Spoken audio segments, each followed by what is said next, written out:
Hello everyone. So today we have a very good question. Question states a negative charge carrier travel counterclockwise in a circular coil that lies in a plane of the page. The coil is in uniform magnetic field directed into the page. Now this question is very interesting and believe me, it is the most easiest question you will ever get. But we need to understand one situation here. Um, Despite of all the question that we get when there is a magnetic field, charged particles are moving inside the magnetic field, we are supposed to find resultant force or the direction of the magnetic force. But this question is slightly changed. For example, they have mentioned negative charge particle already moving in a circular path. Okay, negative charge carrier travel counterclockwise direction. So counterclockwise means suppose this is the direction of the charge particle. Okay, counterclockwise.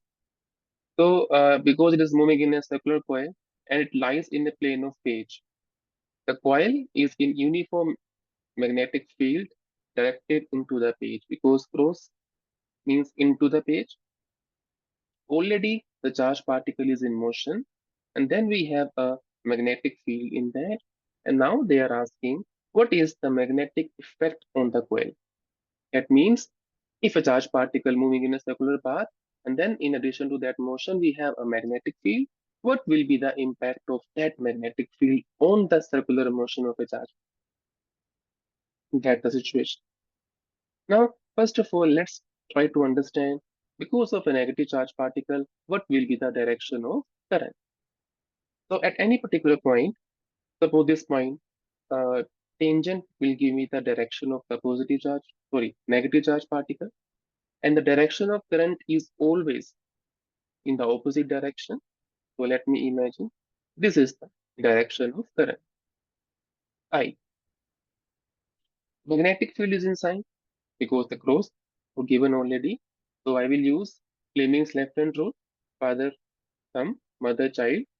So thumb gives the direction of father, F means force, magnetic field first finger, second finger current. So I just point my fingers. You can see that first finger pointing in the direction of the magnetic field, that means inside the screen. And the second finger is pointing in the direction of current. And then thumb pointing downward. So at this particular point, we can see that the magnetic force is acting in the downward direction. This is the force because of the magnetic field. So let me give it a symbol F subscript M. Any doubt at this point? So, but we know that centripetal force act towards center, but this force is acting against the centripetal force. So that means which option will be correct? So let's try to eliminate all the other wrong options. For example, the A1, the coil will rotate clockwise in the plane of paper. See, the coil is rotating because of the magnetic field, it won't rotate now because the magnetic force is not acting towards center. Okay, A can't be the answer. Coil will rotate counterclockwise. As I said before, rotation is not possible. The diameter of the coil will tend to increase and diameter of the coil will tend to decrease. So which one is the answer now? Clearly, because the force is acting away from the center, and because of it, it will try to increase the diameter. So answer is C. It is very important question. Now, in addition to that, we have one more question. Suppose a loop of wire lies in a magnetic field directed into the plane of page.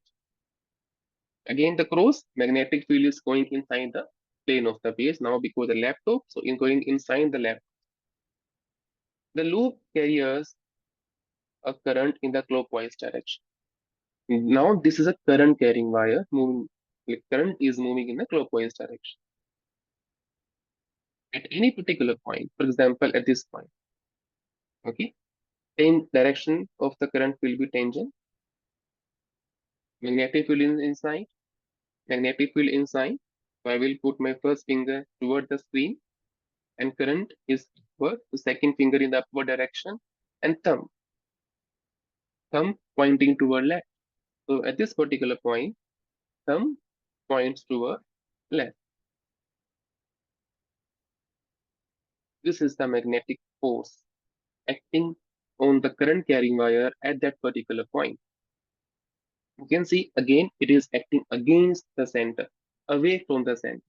That means the magnetic force acting on the wire, circular wire, will try to increase the diameter because the force is ultimately acting away from center. So answer has to be D, increase the radius of the loop.